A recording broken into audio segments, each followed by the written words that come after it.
Bienvenidos al canal de los cejas. Hoy vamos a hablar de educación sexual. Agarraos bien los machos porque os voy a dar una noticia que no os vais a creer. Venga, que ahí va. Es imposible no recibir educación sexual. ¿Cómo os quedáis? ¿Cómo que no puedo no recibir educación sexual? Bien, calmaos. La cuestión está en que con cada pequeño gesto, con cada mueca, estamos recibiendo educación sexual. Por ejemplo, estáis en el salón con vuestros padres viendo una serie y de repente, sorpresa, aparece una escena de sexo en la televisión. Y vuestro padre tose, se pone tenso y disimuladamente, cambia de canal. Eso ya está siendo educación sexual. Más ejemplos. Ir a comprar el pan y ver que la panadera está comentando con un vecino que la del sexto es una fresca, porque se ha ido con un novio nuevo cuando acaba de divorciarse. O que vuestro profesor de historia haga un comentario desafortunado sobre la orientación sexual de Francisco de Asís. Todas estas pequeñas cosas ya nos están educando sexualmente, porque hacemos educación sexual con lo que decimos y con lo que callamos.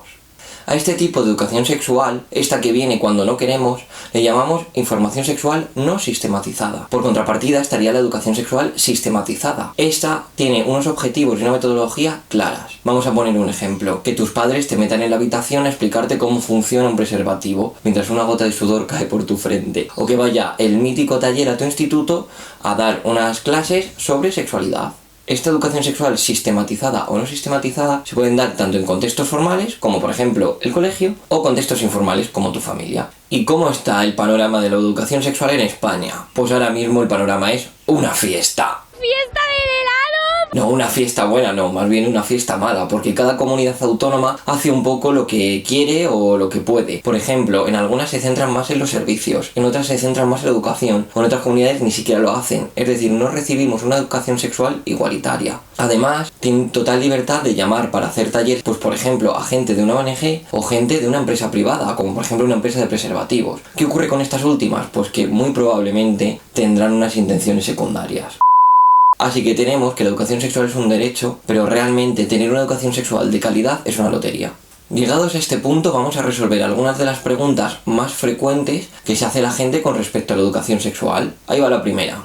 ¿Por qué los niños necesitan educación sexual? Todo el mundo recibe educación sexual, lo quiera o no. La información sexual no sistematizada, es decir, la que tú recibes aunque no quieras recibirla, no siempre es fiable. Por lo tanto, hay que complementar toda esta educación que recibimos con una educación sistematizada y basada en evidencia empírica. Así las personas pueden diferenciar lo que es la ficción de la realidad, aprender a conocerse, a responderse y a aceptarse. Ayudar a encontrar respuestas o incluso plantear preguntas nuevas. La casa es un entorno imprescindible para la educación sexual, pero no es excluyente, se puede complementar con esta educación más sistematizada. Además, hay familias que se enseñan mucho y hay familias que enseñan poco, pero en cambio el aula es un espacio por el que pasamos todos, y así la educación sexual puede llegar a ser igualitaria. Y no os preocupéis que no os van a meter ideas en la cabeza que no son vuestras, no se van a meter en juego con vuestros valores o con vuestras actitudes. Esas son cosas que se cultivan en casa. Aquí lo que se va a dar es información, todo lo científicamente posible. Siguiente pregunta.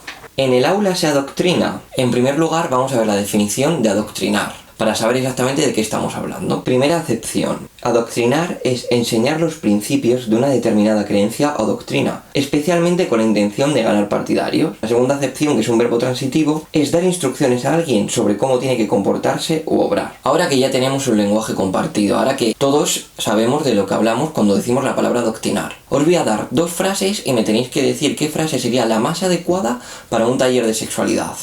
Ahí va la primera. Masturbarse es saludable y debe ser disfrutado por todo el mundo. La siguiente, masturbarse es algo negativo que nadie debe hacer. Venga, os doy unos segunditos para pensar cuál sería la más apropiada y si no podéis pausar el vídeo. Siento deciros que hayáis escogido la que hayáis escogido, nadie ha acertado, que era una pequeña trampa, porque la educación sexual no se basa en dar normas, es decir, no tiene que decir a nadie lo que debe o no debe hacer. La educación sexual se trata de dar conocimiento, información, nutrir a la persona, para que ésta pueda ver todos los caminos que hay y entonces dejarla libre para que escoja el que vaya más acorde a sus principios morales, a sus valores, a sus actitudes. Al contrario que la definición de adoctrinar, no se pretende dar a las personas instrucciones sobre cómo comportarse. Es decir, a partir de ahora tenéis que saber que ninguna frase que lleve implícito un debes o no debes hacer algo va a ser una educación sexual de calidad, porque no se están dejando una libertad de decisión. A las personas a las que se adoctrina son las personas a las que se da una información parcial. Es decir, no se les muestran todos los caminos que hay, sino que se les muestra uno único, descartando a los demás con una información parcial, sesgada o directamente no informando. Entonces la persona no le queda otra que coger ese camino que le han enseñado porque no conoce todo lo que hay. En cambio, con una educación sexual de calidad,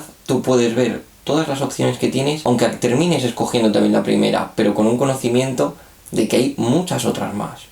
Incluso los caminos no son fijos y determinantes, puedes ir cambiando a lo largo de la vida tu forma de pensar o de ver las cosas. Más en el aula se trabajan unos valores muy generales, los valores democráticos como son el respeto, la igualdad o la diversidad. Estos son valores en los que hay un consenso social amplio. Además, la educación sexual no se trata de meter a piñón un montón de conocimiento a las personas, sino de ayudarles a resolver sus propias necesidades, las preguntas que vosotros planteéis o incluso ayudaros a crear preguntas nuevas. Es decir, se va a hablar de lo que vosotros y vosotras queréis que se hable. Todo esto, claro, en una educación sexual de calidad. Y la última pregunta, ¿qué incluye la educación sexual? La educación sexual se cubre las necesidades en función de las capacidades de las personas. ¿Qué quiere decir esto? Pues que no tendría, por ejemplo, ningún sentido dar una clase de la primera menstruación a personas de 17 años. Y que en cambio, sí se pueden dar muchas cosas de educación sexual desde que somos pequeños. Por ejemplo, a los niños de 4 o 5 años no vamos a enseñarles lo que es un preservativo. Pero sí se les puede enseñar muchas cosas que les van a ser muy útiles en su desarrollo. Como por ejemplo, a conocer su propio cuerpo, a distinguir su cuerpo de los demás, ver los diferentes cuerpos que hay, conocer sus propias emociones, conocer que mi cuerpo es mío y nadie más tiene por qué invadirlo, que no tienen por qué darme, por ejemplo, besos a la fuerza. Y esto se podría hacer ya con niños de, por ejemplo, 4 o 5 años.